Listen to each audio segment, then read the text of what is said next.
حضرت ایوب علی نبینا علیہ السلام اللہ کے پیغمبر ہیں. اللہ نے بیٹے بھی دیے، کھیت بھی دیے، بہت زیادہ جانور بھی دیے، بڑی دولت، بڑا کچھ. رب آزماتا بھی ہے، اس کا نظام ہے. جتنا کہ اس کے قریب ہوتا ہے اتنا ہی زیادہ آزماتا ہے. فرشتے عرض کرنے لگے مولا جناب ایوب، اللہ کریم نے فرمایا یہ میرا دوست ہے، ایوب میرا نبی ہے، میرا پیغمبر ہے، میرا دوست ہے. تو فرشتے عرض کرنے لگے مولا جو اس کو اتنا نواز دے اس نے دوست تو بننا ہی ہوتا ہے. ایک روایت میں 7 بیٹے، ایک میں 14 بیٹے، کھیت کھلیان باغ بڑا کچھ، تو دوست تو بننا ہے. تو رب کریم نے فرمایا جاؤ آزما لو، جا کے جاؤ جا کے. کون کہہ رہا ہے؟ یاری تیری سونا تے ازمائشاں تیریاں اگ، اے سونا پرکھیا جاوندا ہی پہلو نال اگاں دے لگ، جاؤ ازما لو. فرشتے آ گئے، ایک ہی دن میں سارے باغ اجڑ گئے، جل گئے کھیت. ایک دن لگا، بننے میں وقت لگتا ہے، اجڑنے میں وقت نہیں لگتا. ایک دن لگا تو جانور ایک بیماری سے سارے مر گئے. جناب ایوب گھر سے باہر نکلے، واپس آئے تو ساری اولاد کی لاشیں پڑی. بڑا مشکل مسئلہ ہے نا، لیکن زبان پہ ایک ہی لفظ ہے، انا للہ و انا الیہ راجعون. حضرت ایوب صبر سے، حوصلے سے، اطمینان سے. اس پر بس نہیں، اللہ کے نبی پیغمبر. یہاں تو جو 5 نمازیں پڑھتا ہے وہ کہتا ہے مجھے بخار کیسے ہو گیا، حالانکہ میں نمازی ہوں. میں تو روزانہ سورۃ یاسین پڑھتا ہوں، میرے گھر میں فاقہ کیسے آ گیا. میں تو روزانہ صبح قرآن شریف کھولتا ہوں، پھر بھی حضرت جی میرے گھر کے اندر بیماری کا کیا لینا دینا. حضرت ایوب بیمار ہو گئے. 1 2 3 4 ہفتے، مہینے، سال نہیں، 16 سال بیت گئے بیمار ہیں. 16 سال بیت گئے، 16 سال. حضرت ایوب علیل ہے. ایک دن زوجہ قریب آئیں تو کہنے لگی آپ اللہ کے نبی ہیں، آپ جو بھی دعا کریں مالک قبول فرما لیتا ہے، دعا کریں آپ کو شفا دے دے. جناب ایوب فرمانے لگے ایک بات تو بتا، شفا کتنے دن رہی ہے؟ کہنے لگی 60 سال. فرمایا کھیت کھلیان اولاد مال دولت کتنا عرصہ رہا؟ کہا 60 سال. 60. آپ فرمانے لگے بیماری کو کتنے سال ہوئے؟ کہا 16 سال. فرمانے لگے ذرا مجھے تکلیفیں اور بیماریوں کو بھی 60 سال ہو لینے دے، پھر دعا بھی مانگ لوں گا. برابر تو ہو لیں، ابھی تو صرف 16 ہوئے، 60 ہو لیں دعا مانگ لوں گا. اور فرمانے لگے دعا مانگنی چاہیے پر میرے رب کو پتا ہے ایوب کس حال میں ہے. بس زبان پہ یہ لفظ آئے تو اللہ نے فرشتوں سے فرمایا تم نے جانچ لیا ہے لیبلوکم ایکم احسن عملا، پتہ چل گیا؟ کہ مولا چل گیا. فرمایا جاؤ اب میرے بندے کو نواز دو. بس مالک بے نیاز ہے نا. بنجر زمینیں پھر سے آباد ہو گئی، پھر سے جانور آ گئے، پھر سے وہی لہر بہر ہو گئی. بیٹے بھی اللہ نے دے دیے، مال دولت جائیداد ہر چیز. گھر میں بیٹھے شفا بھی ہو گئی.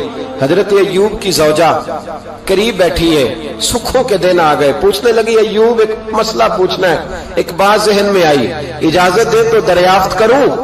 فرمانے لگے پوچھو. تو زوجہ عرض کرنے لگی حضور بتلائیے دکھ اچھے کے سکھ، دکھ اچھے کے سکھ. تو جناب ایوب فرمانے لگے دن سارے اللہ کے ہیں، دن سارے اللہ. دکھی رکھے تب بھی مہربانی، سکھی رکھے تب بھی فضل اسی کے ہیں. پر اگر میرے دل کا حال پوچھے نا تو دکھ بڑے اچھے تھے، بڑے اچھے تھے وہ دکھ. کہا حضور دکھ اچھے تھے؟ تو جناب ایوب فرمانے لگے جب میں بیمار تھا تو میرا رب 24 گھنٹے میں ایک دفعہ میرا حال پوچھا کرتا تھا. رب پوچھتا تھا ایوب تیرا کیا حال ہے؟ رب پوچھتا تھا، خدا خود میر مجلس بود، اللہ پوچھتا تھا. فرماتے ہیں 12 گھنٹے اس مزے میں گزر جاتے تھے کہ میرے رب نے میرا حال پوچھا ہے. 12 گھنٹے اس کیف میں بیت جاتے کہ اللہ نے حال پوچھا ہے. اور فرمایا اگلے 12 گھنٹے میں انتظار کرتا رہتا تھا کہ رب دوبارہ کب حال پوچھے گا. فرمایا 24 گھنٹے میں ایک دفعہ پوچھتا تھا. 2 عمر دراز مانگ کے لائے تھے 4 دن، 2 آرزو میں کٹ گئے دو انتظار میں. تو فرماتے ہیں بس یہ اس طرح حال گزر جاتا تھا. فرمانے لگے شفا تو ہو گئی, صحت تو ہو گئی, کھیت کھلیان تو ہو گئے, پر اب میرا رب میرا حال تو نہیں نہ پوچھتا. صبر کرنا سیکھیں, حوصلہ پیدا کریں. یہ چھوٹی چھوٹی باتوں پہ, چھوٹے چھوٹے معاملات پہ رونے لگنا اور چھوٹی چھوٹی چیزوں کو آڑ بنا کر ناشکری کرنا صبر پیدا کرے. یہ بہت اعلیٰ عادت. اگر آپ میں حوصلہ ہوگا نا تو گھر کے اندر بہت سارے معاملات, گھر کے اندر, دفتر کے اندر, فیکٹری کے اندر, معاشرے کے اندر صحیح رہیں گے. لیکن اگر آپ صبر کے عادی نہیں, صبر نہیں کرنا آتا, تو پھر تو بڑی جلدی آپ کے معاملات بگڑنے لگے. چوتھی عادت ہے نیکیاں کر کے ان کو بھولنا سیکھیں. نیکی کر کے بھول جایا کریں. کسی کو روٹی کھلا کے اسے یاد نہ رکھیں, کسی کو رستہ دکھا کے پھر اسے یاد نہ رکھیں, کسی کو ایک دفعہ 10,000 قرض دے کے اس کی مشکل میں پھر دوبارہ اس کا ذکر نہ کریں. یہ خوبصورت لوگوں کی علامت نہیں, یہ کمزور لوگوں کی علامت. جو کمزور لوگ ہوتے ہیں نا, چھوٹے لوگ, وہ اس کا ذکر کرتے ہیں. وہ کچھ جگہوں پہ اپنی نیکیوں کا اظہار کرتے ہیں. نیکی ہوتی وہ ہے جو بندے اور رب کے درمیان راز ہوتی ہے, جو اللہ اور بندے کے درمیان. اب نہ اس عادت کی بڑی ضرورت ہے, بڑی ضرورت. ہر آدمی کہہ رہا ہے میں نے فلاں کے لیے بڑی قربانی دی. کون سی قربانی دی؟ سولی پہ لٹکا ہے تو, کیا کیا ہے؟ میں نے فلاں لیڈر کے لیے بڑی قربانی دی. مثلا کیا کر دیا, کیا انقلاب. اور جب آپ نے کہہ دیا تو پھر وہ قربانی ویسے بھی ختم ہو چکی ہے, اب تو وہ ملیا میٹ ہو گیا. اظہار جو کر دیا. نیکی کریں پھر اس نیکی کو چھپائیں, اس کا اظہار. ہمارے ہاں پوسٹر بڑے لگتے ہیں, اجتماعی شادیاں. یہ جناب یہ لوگ نا, یہ رمضان شریف چڑھتے ہی ہمارے پاس پرچیاں لے کے آتے ہیں, جمعے میں اعلان کر دیں 4:30 بجے تک غریب سارے فلاں جگہ پہنچ جائیں, وہاں آٹا بانٹا جائے گا. تو میں کہتا ہوں غریبوں کی لسٹ ہم سے لے لو, خود جا کے گھروں میں دے آؤ. یہ سنت نہیں نبی پاک علیہ السلام کی, یہ صحابہ کا طریقہ نہیں گھر جا کے دینا. یہ حضور علیہ السلام نے سکھایا نہیں رات کے وقت کسی کی خدمت کرنا.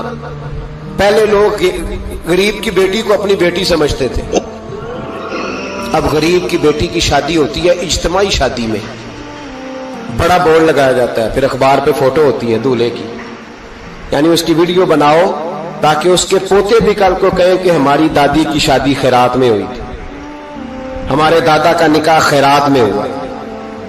ٹھیک ہے, ہم پر لوگ خشکی کا تانا لگاتے ہیں تو کوئی حرج نہیں, لیکن میں نہیں قائل.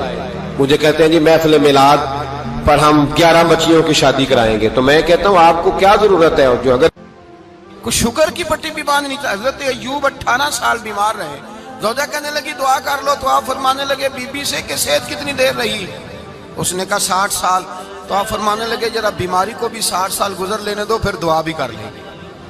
یہ دعا کی, اللہ یہ لفظ کہے, اللہ نے صحت دے دی, تندرستی آ گئی. ایک دن گھر میں بیٹھے بیٹھے زوجہ کہنے لگی کہ ایوب یہ بتاؤ دکھ اچھے کہ سکھ؟ آپ فرمانے لگے سارے دن ہی اللہ کے ہیں, پر دکھ بڑے اچھے تھے. مجھ سے پوچھو تو دکھ بڑے اچھے تھے. کہا کس طرح؟ تو حضرت ایوب فرمانے لگے جب میں بیمار تھا تو 24 گھنٹے میں ایک دفعہ میرا رب میرا حال پوچھا کرتا تھا. ایک دفعہ میرا اللہ پوچھتا تھا ایوب تیرا حال کیا ہے؟ فرماتے ہیں 12 گھنٹے تو لذت ہی رہتی تھی کہ میرے رب نے میرا حال پوچھ لیا, اور اگلے 12 گھنٹے میں انتظار کرتا تھا مالک حال دوبارہ کب پوچھے گا. فرمانے لگے اب صحت تو ہو گئی ہے, پر اب میرا رب میرا حال تو نہیں نہ پوچھتا. بھائی مشکلات جو ہوتی ہیں وہ تو تجھے سجا دیتی ہیں, سوار دیتی ہیں. تجھے یاد آتا ہے کوئی اپنا, جب تجھے درد ہوتی ہے نا, تکلیف ہوتی ہے, پھر تیرا دل کرتا ہے کوئی کندھا ملے جہاں میں سر رکھ کے رہوں. پھر اسی لیے تو کسی درویش سے کسی نے پوچھا تھا اپنا کون ہوتا ہے؟ تو کہا جو تجھے دکھ کے وقت یاد آئے وہ تیرا اپنا ہے. جو تجھے عین آزمائش کے وقت یاد آئے اور تجھے اس کا نمبر فوراً تیرے موبائل پہ چلنے لگے, وہ تیرا اپنا سجن ہے جس کو تو دکھ کے وقت یاد کرے. تو بھائی مشکلات کے بعد جو اللہ آسانی دیتا ہے. حضرت ابراہیم کو آگ میں بھی پھینکا گیا, حضرت ابراہیم علیہ السلام کو ستایا بھی گیا, نکالا بھی گیا, لیکن جب ان مشکلات سے گزرے تو میرا رب فرماتا ہے وَإِذِ ابْتَلَىٰ إِبْرَاهِيمَ رَبُّهُ بِكَلِمَاتٍ فَأَتَمَّهُنَّ قَالَ إِنِّي جَاعِلُكَ لِلنَّاسِ إِمَامًا. کہا جب ابراہیم پورے اترے تو پھر ہم نے انہیں امام بنا دیا. یا اللہ کس طرح کی امامت دی؟ فرمایا میں نے اتنی اعلیٰ شان عطا کی ہے کہ اپنے لاڈلے رسول کو جناب ابراہیم کی نسل میں پیدا فرما دیا ہے، میں نے مصطفیٰ کو ان کی نسل میں پیدا کر دیا، قیامت تک کے لیے ان کا وقار بڑھا دیا۔ اللہم صلی علی محمد وعلی آل محمد کما صلیت علی ابراہیم وعلی آل ابراہیم، ان کی عظمت بڑھا دی، اس لیے کہ جب وہ آزمائش سے گزر کر کے آئے پھر جو آسانی دی، میرے نبی پاک صلی اللہ علیہ وسلم نے دین ابراہیمی کی بہت ساری چیزوں کو رکھا، کہا میں ملت ابراہیمی پہ ہوں۔ جب کوئی مشکلات کو عبور کر کے آتا ہے، جب کوئی تکلیفیں سہ کر کے آتا ہے، اس کے لیے جو اجر ہوتا ہے، اس کے لیے جو پھر اللہ کتنی ذرا بڑی توجہ کیجئے گا۔ لوگ سمجھتے ہیں فلاں آدمی مشکل میں ہے تو شاید مشکل میں ہی رہے گا، فلاں آزمائش میں ہے تو شاید میرا اللہ فرماتا ہے ایک مشکل دے کے میں دو آسانیاں بھی دوں گا۔ تم مشکل دیکھ رہے ہو، مشکل نہ دیکھو، وہ جو اس کو بعد میں آسانی آنے والی ہے، اور ڈبل جو میں اس پر نعمت کرنے والا ہوں اس کو دیکھو۔ حضرت یوسف کو بھائیوں نے کنویں میں ڈال دیا تھا، اور جب کنویں سے نکلے تو مصر کے بازاروں میں بکے، اور پھر زلیخا نے الزام لگایا تو حالات بگڑ گئے، حضرت یوسف کو جیل جانا پڑا۔ کتنی کٹھن زندگی تھی، لیکن میرے مالک کو کچھ اور ہی منظور تھا۔ کنویں میں گرنے والے، بازار میں بکنے والے، جیل میں جانے والے، الزام لینے والے جناب یوسف کو رب کریم نے اسی مصر کا بادشاہ بنا دیا، اللہ پاک نے اسی مصر کا حکمران بنا دیا۔ یاری تیری سونا پر ازمیشاں تیریاں اگ، اے سونا پرکھیا جاوند آئی پہلو نال اگاں دے لگ، اس کے لیے تھوڑا سا جتن کرنا پڑتا، تھوڑے کٹھن حالات سے گزرنا پڑتا، تھوڑی آزمائشوں کا روپ دیکھنا پڑتا۔ ہم چاہتے ہیں کہ ہمیں چھیڑے کوئی نہ کوئی تکلیف نہ آئے، کوئی آزمائش، یہ ہو نہیں سکتا میرے بھائی، نامی کوئی بغیر مشقت نہیں ہوا، 100 بار جب عقیق کٹا تب جا کر نگی ہوا۔ ہم چاہتے ہیں کہ ہمیں کچھ بھی دقت نہ آئے، مشکلات نہ آئے، اور مشکلات تو انسان کو سنوارتی ہیں بھائی، وہ تو نکھارتی ہیں۔ کبھی پوچھا کرو جا کر کے کسی گندم کے دانے سے کہ تو کہاں سے ہو کے آیا ہے، کہاں سے نکل کے آیا ہے، تو وہ بتلائے گا کہ بڑے مشکل مراحل سے گزرا ہوں، اور پھر اللہ نے مجھے طاقت دی ہے کہ میں انسان کے وجود کا حصہ بناؤں۔ تو بھائی کٹھن مراحل، آزمائشیں، تکلیفیں، یہ انسان کو بڑا انسان بنا دیتی، یہ اس کے لیے ترقیوں کا پیش خیمہ ہوتی۔ ہمارے جوان پریشان ہو جاتے ہیں، عورتیں خاص کر کے اس بات پہ توجہ کریں، وہ بڑی جلدی غم لے جاتی ہیں، وہ کہتی ہیں جانے میرا کچھ ہوگا ہی نہیں، جانے میرا کچھ ہو ہی نہیں سکتا۔ میرے بھائی درجنوں اور بیسیوں لوگ ایسے ہیں جن کی اولادیں نہیں تھی، لیکن نام ان کا ان سے بھی زیادہ ہے جو بڑے بڑے صاحب اولاد۔ حضرت خواجہ معین الدین اجمیری کو جانتے ہیں آپ لوگ؟ نہیں، جو جانتے ہیں وہ بولیں، جانتے ہیں جی؟ لو جی، کافی سارے جانتے ہیں، تھوڑے جی رہ گئے نا۔ جانتے ہیں نا خواجہ صاحب کو؟ ان کے کسی بیٹے کو جانتے ہوں؟ نہیں جانتے، نہیں جانتے آپ ان کے بیٹے کو۔ حضرت خواجہ معین الدین اجمیری رحمت اللہ تعالیٰ علیہ کے بیٹے کو نہیں جانتے، لیکن ویسے آپ ہندوستان میں کسی آدمی کو چھیڑ کے دیکھیں، وہ کہے گا میں خواجہ صاحب کا روحانی بیٹا ہوں، میں اولاد۔ حضرت غوث اعظم رضی اللہ تعالیٰ عنہ کی اولاد کو کم لوگ جانتے ہیں، لیکن آپ ویسے کسی کو پوچھ کے دیکھیں 11ویں والا پیر کون ہوتا ہے، ہر آدمی ہاتھ اٹھا کے بتائے گا خدا کے فضل سے ہم پر ہے سایہ غوث اعظم کا، ہمیں دونوں جہاں میں ہے سہارا غوث۔ لوگ جھوم کے بتلائیں۔ میرے بھائی یہاں لوگ پریشان ہو جاتے ہیں کہ اولاد ہوگی تو یہ ہوگا، فلاں ہوگا تو یہ ہوگا۔ بھائی ایسی کوئی بات نہیں، میرے پاس پیسے ہوتے تو میرا ابا بیماری سے فوت نہ ہوتا۔ جو مالدار ہوتے ہیں تو کیا وہ بچ جاتے ہیں؟ حضرت اسرائیل انہیں چھوڑ جاتے ہیں؟ او خدا کے بندے تو کیسی بات کر رہا ہے؟ یاد رکھ، یہ جو آزمائشیں ہوتی ہیں، یہ جو تکلیفیں ہوتی ہیں، یہ جو تھوڑے سے مشکل حالات ہوتے ہیں۔ حضرت یونس علیہ السلام کی دوستی ہوگی حضرت جبریل امین سے، تو جناب جبریل ملنے آئے۔ حضرت یونس علیہ السلام فرمانے لگے جبریل میرا دل کرتا ہے مجھے اس بندے کی ملاقات کرا جو اللہ کا سب سے زیادہ عبادت گزار بندہ ہے۔ حضرت جبریل امین لے گئے دور فلسطین کے علاقے میں، اور لے جا کر ایک بندے سے ملاقات کرائی جس کی دونوں آنکھیں بھی کوئی نہیں تھی، دونوں بازو بھی کوئی نہیں تھی، دونوں پیر بھی کوئی نہیں، اور اس بندے کی زبان پر لفظ بڑا کیا جاری تھے، یا اللہ تیرا شکر ہے، یا اللہ تیرا، بول کے کہیے یا اللہ تیرا، اے اللہ تیرا شکر ہے، شکر کر رہا تھا۔ حضرت جناب سیدنا یونس علیہ السلام کہنے لگے میں نے تجھے عبادت گزار کو ملانے کو کہا تھا، تو کہاں لے آیا؟ حضرت جبریل کہنے لگے یا یونس، یہ ہر چیز جانے کے باوجود اپنے رب کی رضا پہ راضی ہے۔ اس وقت دنیا میں نبیوں کے بعد جس سے اللہ سب سے زیادہ پیار کر رہا ہے وہ یہی بندہ ہے، یہ اپنے رب کی رضا پہ راضی ہے۔ اے تن میرا کنگھی ہووے تے میں زلف سجن دی واواں، تے پوش میرے دی جتی بن جائے تے میں یار دی قدمی آواں۔ مارو مارو مینوں مار مکاؤ، کوئی عذر نہ پیش لے آواں، تے جے سونا ہی میرے دکھ وچ راضی، جے سونا ہی میرے دکھ وچ راضی، جے سونا ہی میرے دکھ وچ راضی، تے میں سکھ نو چلے ڈاواں۔ مالک جے بھی سال میں راضی ہے تو بس ٹھیک ہو گیا، ٹھیک ہو گیا۔ وصل اچھا ہے نہ فراق اچھا ہے، بس جس حال میں محبوب رکھے وہی حال اچھا ہے، بس جس حال میں انہوں نے رکھا بات ٹھیک ہو گئی۔ اس میں اب انسان شکوہ کرتے پھرے کہ یہ کس طرح ہے وہ کس طرح، اپنے آپ کو مطمئن رکھا ہے۔ مشکل کے بعد جو آسانی آل، حضرت لقمان حکیم، ان کے نام پر قرآن مجید کی پوری سورت ہے۔ حضرت لقمان حکیم علیہ رحمہ آپ اپنے بیٹے کو نصیحت کر رہے تھے، کہنے لگے بیٹا کو مشکل آئے تو گھبرانا نہیں، کوئی مشکل آئے تو کرے بیٹوں کو سمجھ آ جائے کہ مشکل آئے تو، سمجھ آ رہی ہے بات کی، مشکل آئے تو۔ اور کیا خوبصورت جملے، بیٹے کو بٹھا کے کہتے ہیں بیٹا چھوٹی مشکل آئے گی تو اللہ بڑی مشکلات آسان کر دے گا، سمجھو چھوٹی مشکلات آئیں تو اللہ نے بڑی مشکلیں اس نے آسان کر دی۔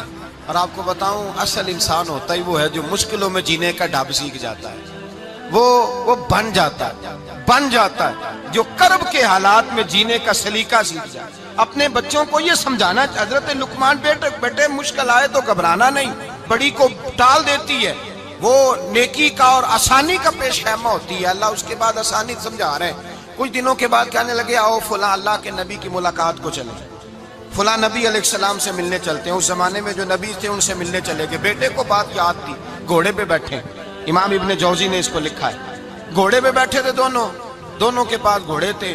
اب رستہ بہت زیادہ تھا، کھانا ساتھ لے لیا، پانی ساتھ لے لیا، رستہ لمبا تھا، صحرا کا علاقہ تھا۔ جب جانے لگے تو اتنی سخت گرمی ہوئی کہ گھوڑے بھی بے ہوش ہونے لگے، اچانک ایسی گرم لو چلی کہ گھوڑے بھی۔ اب دونوں باپ بیٹا جو تھے وہ بڑی جوش میں تھے کہ جانا ہی جانا ہے، گھوڑے سے اتر کر کے پیدل چلنے لگے۔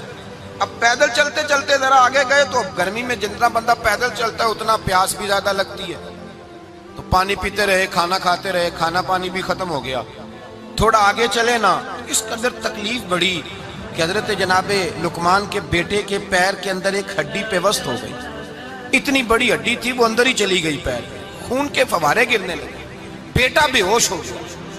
حضرت لقمان اس کے سرانے بیٹھے تو بیٹا تھا نا، آنکھوں میں آنسو آ گئے۔ بیٹے نے آنکھ کھولی تو کہنے لگا ابا جی آپ تو صبر کرنے والے ہیں، آپ رو رہے ہیں۔ فرمایا بیٹے میں کیا کروں، میرے سینے میں جو دل ہے وہ ایک باپ کا دل ہے، تو باپ جو ہوا تیرا، تیری دکھ پر رونا آیا۔ بڑی مشکل سے دانت کے ساتھ ہڈی نکالی، ہڈی نکلی تو خون بھی چلا۔ صاحب زیادہ کہنے لگا حضور آپ نے تو کہا تھا ہر مشکل کے بعد آسانی ہوتی ہے، اور چھوٹی مشکل دے کے اللہ بڑی سے بچا لیتا ہے، تو ہم تو اچھے کام چلے تھے، مشکل پہ مشکل، مشکل پہ مشکل، یہ کیا ہے؟ حضرت لقمان کہنے لگے بیٹا نہ تو رب کی حکمتوں کو جانتا ہے، نہ پوری طرح میں جانتا ہوں، لیکن جو میں نے کہا تھا وہ بات سچی ہے۔ فَإِنَّ مَعَ الْعُسْرِ يُسْرًا إِنَّ مَعَ الْعُسْرِ يُسْرًا، اللہ ہر مشکل کے بعد آسانی عطا فرمائے گا، اور فرمایا میرا ایمان ہے کہ ضرور عطا فرمائے گا۔ یہ بات کہہ رہے تھے کہ سامنے سے دھواں اٹھا، اتنا سخت دھواں اٹھا کہ آپ نے سوچا شاید وہاں آبادی یا وہاں جاتے ہیں۔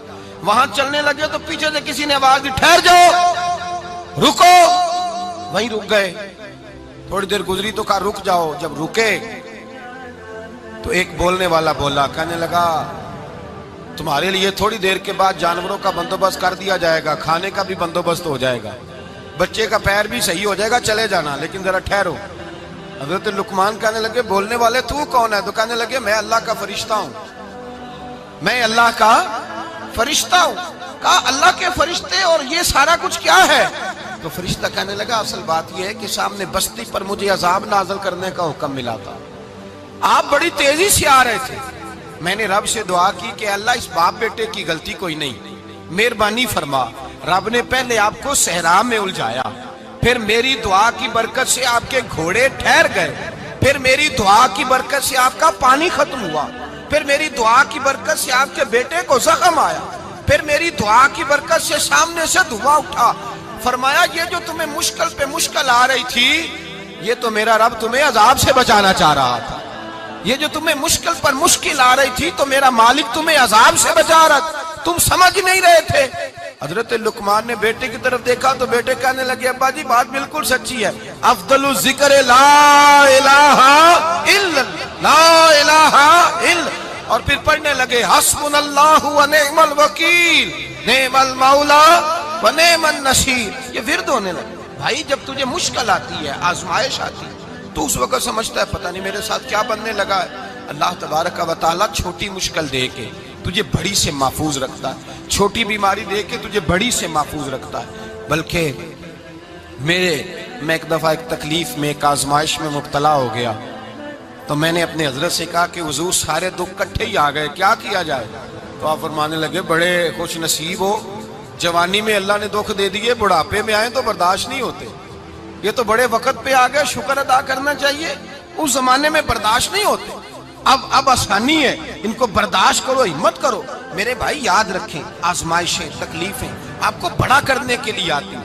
ہم آزمائش کو برا جانتے ہیں، دکھ کو برا جانتے ہیں، دکھ تو بڑے پیارے ہوتے ہیں، یہ رونے کا سلیقہ سکھاتے ہیں، یہ اللہ کو منانے کا طریقہ سکھاتے ہیں، یہ مسجد میں جانے کا۔ وہ جو سکھی بندہ ہے نا، سکھی، مجھے ایک صاحب کہنے لگے دو قسم کے لوگ مدینے سے آتے ہیں، مدینہ شریف پوچھنے لگے، کہنے لگے حضرت جی دو قسم کے بندے ہیں، کچھ واپس جاتے ہوئے تڑپ رہے ہیں، کچھ تصویریں کھینچ رہے ہیں رخصتی کے وقت، فرق کیا ہے؟ تو میں نے کہا وہ جو تصویریں کھینچ رہا ہے وہ امیر آدمی ہے، اسے پتا ہے کہ میں پھر ٹکٹ لے لوں گا، مہینے کے بعد پھر آ جاؤں گا، اور یہ مدینہ چھوڑتے ہوئے تڑپ رہا ہے، یہ کوئی غریب ہے، یہ کہہ رہا ہے پتہ نہیں دوبارہ موقع ملے کہ نہ ملے، یہ دکھی ہے، یہ آزمائش میں دکھی۔ سکھی بندہ تو مکے جا کے نہیں روتا، وہاں بھی کھڑا ہے ڈٹ کے کھڑا، دکھی کوئی نہیں تو روئے کیسے؟ روئے کیسے؟ دکھیے دی گل دکھی آئی جانے، دکھیے دی گل، کیا خوبصورت لفظ ہے میاں صاحب کی، اور لفظوں میں حسن دیکھے کہنے لگے دکھیے دی گل اے دکھی آئی جانے تے سکھیے نو کی خبراں، تے یار جنہاں دے موت نے مارے روندے نہیں تک تک قبراں۔ یہ مشکل مرحلہ ہوتا ہے، جب انسان تکلیف میں ہوتا ہے پھر اسے احساس ہوتا ہے، اور تکلیف والے کو ہی تکلیف والے کی تکلیف کا احساس ہوتا ہے۔ جب آپ کو اللہ مشکل دیتا ہے تو سمجھ لے رب آسانی دینا چاہ رہا ہے، جب تیز دھوپ آتی ہے تو سمجھ لے اللہ گرم ہوا گزار کے ٹھنڈی بارش برسانا چاہ رہا ہے، اور جب چاروں طرف سے گھٹن ہو، پنجابی میں کہتے ہیں گمہ لگ جائے، تو پھر سارے بول کے کہتے ہیں اب جو طوفان آئے گا وہ سخت ہی آئے گا، اس لیے کہ گھٹن جتنی زیادہ ہوتی ہے پھر فضل بھی اتنا۔ جن لوگوں نے تکلیفیں زیادہ سہی تھی رب نے عزتیں بھی زیادہ ہی عطا فرمائی، جن لوگوں نے تکلیفیں زیادہ سہی نہ انہیں اللہ نے درجہ بھی۔ حضرت بلال حبشی نے بڑی تکلیف سہی، مارا کرتا تھا امیہ، بڑا مارتے تھے، اتنا مارتے تھے کہ موٹے، آپ نے کبھی دیکھے ہیں دیہاتوں میں موٹے موٹے پائے ہوتے تھے چار پائیوں کے، موٹے موٹے پان کی چار پائیاں اور بڑی چار پائیاں کافر بچھا کے بیٹھ جاتے، اور حضرت بلال حبشی کے پیر ان کے نیچے رکھ دیتے، ہاتھ ان کے نیچے رکھ دیتے، آگ لوہا گرم کر کے اس کے اوپر ننگے بدن لٹا دیتے۔ مکے نے بڑی آزمائشیں دیکھی، پھر اسی مکے نے، مدینے نے عجیب رنگ دیکھا کہ میرے نبی معراج سے واپس آئے، اور حضور نے عظمت دی، فرمایا بلال یار تیرا بڑا مقام ہے، تو مدینے میں چل رہا تھا اور میں جنت میں تیرے قدموں کی آواز سن رہا تھا، کتنا تیرا مقام ہے، کتنا تیرا درجہ ہے، میں وہاں تیرے چلنے کی آواز سن رہا تھا۔ حضرت ابو بکر صدیق رضی اللہ تعالیٰ عنہ نے اس زمانے میں حضور کی نوکری کی جب دوسرا جانثار کوئی نہیں تھا، سارے لوگ تانے دیتے، کہتے ابو بکر تو اکیلا ہی سیانا ہے، سارا مکہ مخالفت کرتا ہے، تو جان ہی نہیں چھوڑتا، سارا زمانہ مخالفت کرتا۔ ابو بکر صدیق نے مال بھی دیا، جان بھی دی، شہزادی حضرت عائشہ بھی دی حضور کی خدمت میں، ہر چیز لٹا دی۔ دنیا کو پتا اس دن چلا جس دن میرے رسول پاک صلی اللہ علیہ وسلم مسجد نبی میں بیٹھے تھے، درجنوں صحابہ تھے، حضور نے فرمایا ابو دردہ کو تو بلاؤ۔ جناب ابو دردہ حاضر ہوئے تو کہتے ہیں حضور کا چہرہ دیکھا تو ناراضگی ہے چہرے پہ، میں نے دیکھتے ہی کہا حضور آپ مجھ سے ناراض ہیں؟ حضور نے فرمایا ہاں میں ناراض ہوں۔ جب یہ لفظ کہے تو میں کانپنے لگا، حضور ناراض ہو گئے؟ میں نے کہا یا رسول اللہ میری غلطی۔ تو نبی پاک نے فرمایا تو میرے ابو بکر کی عظمت نہیں جانتا؟ حضور جانتا ہوں۔ حضور کیا ہوا؟ نبی پاک نے فرمایا کل تو گلی میں گزر رہا تھا، ابو بکر بھی گزر رہا تھا، تو نے سوچا ہی نہیں تو میرے ابو بکر کے آگے آگے چل رہا تھا؟ یہ خیال ہی نہیں آیا، تجھے پتا نہیں کہ جس نے میرے ساتھ نیکی کی میں نے بدلہ چکا دیا ہے؟ ابو بکر کا بازو تھام کے اللہ کی بارگاہ میں لے جاؤں گا، میرا رب بھی اسے بدلے عطا فرمائے گا۔ یہ عظمت، یہ شان، یہ بلندی اور رفعت مشکلات سے گزرنے کے بعد ملی۔ میرے نبی پاک صلی اللہ تعالی علیہ وسلم کے ساتھ مولا کائنات شیر خدا حضرت علی نے 9 سال کی عمر سے وفات شروع کی، اور تا دم آخری حضرت علی نے وفا کی مصطفیٰ سے۔ کٹھن مراحل سے گزرے، کٹھن مراحل سے۔ حضرت علی کہتے ہیں میں ہر جنگ میں، ہر جہاد میں ساتھ تھا، پر جس دن مکے اور مدینے سے آنے والوں کو حضور بھائی بھائی بنا رہے تھے، مہاجر اور انصار کو بھائی بھائی بنا رہے تھے، فرماتے ہیں میں تنہا کھڑا تھا، کوئی کسی کا بھائی بن گیا، کوئی کسی کا بھائی بن گیا، میں اکیلا کھڑا تھا اور میں سوچ رہا تھا کہ یار میں کدھر جاؤں۔ کہتے ہیں میں اس حد تک آیا کہ میرے آنسو بہنے لگے، لیکن میری مشکلات کو آسانی تب ملی جب مدینے کے چاند دھیرے سے اٹھے، میرے قریب آئے، میرا بازو تھاما اور فرمایا علی باقی سارے بھائی بھائی بن گئے ہیں، انت اخی فی الدنیا والآخرہ، تو میرا بھائی ہے، دنیا میں بھی میرا بھائی ہے، قیامت کے دن بھی میرا بھائی ہے۔ حضور نے اعزاز دیا، اور غدیر خم کے موقع پر حضرت علی کا بازو تھام کے کھڑا کر کے حضور نے فرمایا من کنت مولا ہوں فہذا علی مولا، فرمایا جس کا میں مولا ہوں اس کے علی بھی مولا ہے۔ محبوب پاک سید عالم صلی اللہ علیہ وسلم نے جن لوگوں نے مشکلات برداشت کی، پھر ان کو اعزاز ملا، ان کو درجے ملے، ان کے لیے جو آسانی۔ حضرت عثمان غنی نے صحابہ میں سب سے زیادہ مظلومیت کاٹی، سب سے زیادہ مظلومیت۔ 40 دن پانی بند رہا، کھانا بند رہا، تکلیف اور آزمائش کا وقت ہوا۔ امام جلال الدین سیوطی رحمت اللہ تعالیٰ علیہ الحاویل الفتاوی میں لکھتے ہیں، کہتے ہیں جب حضرت عثمان غنی پر کھانا اور پانی بند تھا، ایک شام حضرت عبداللہ بن سلام ملنے گئے۔ اس شام، اس صبح جس شام حضرت سیدنا عثمان غنی شہید ہوئے، جناب عبداللہ ابن سلام کہنے لگے عثمان تیرا کیا حال ہے، کس پوزیشن میں ہے؟ تو کہتے ہیں جناب عثمان غنی کہنے لگے عبداللہ آج میں بڑا سکھ میں ہوں۔ کہا 40 دن بیت گئے، کھانا نہیں آیا، پانی نہیں آیا، تو آج کیوں سکھی ہو؟ فرمانے لگے آج مدینے کی سامنے والی گلی میں نے مصطفیٰ کا دیدار کیا ہے، اور نبی پاک صلی اللہ علیہ وسلم نے فرمایا عثمان اگر تو کہے تو تیرے لیے پانی کا بندوبست کر دیا جائے، تیری مشکل آسان ہو جائے، اور اگر تو کہے تو تیرے لیے وہ آسانی کی جائے کہ آج تو میرے پاس آ کے روزہ افطار کر لے۔ تو حضرت عثمان غنی کہنے لگے میں نے مصطفیٰ سے عرض کیا حضور مجھے یہاں کا سکھ نہیں چاہیے، مجھے وہ آسانی چاہیے جو آپ کے پاس افطار سے ملے گی۔ فرمانے لگے آج میں رخصت ہو جاؤں گا، افطار رسول اللہ کے پاس کروں گا۔ حضرت عبداللہ ابن سلام فرماتے ہیں پھر اس شام حضرت عثمان شہید ہو گئے۔ لوگ کہنے لگے عثمان شہید ہو گئے، اور میں کہنے لگا نہیں، انہوں نے جا کے نبی پاک کے دسترخوان پہ روزہ افطار کر لیا۔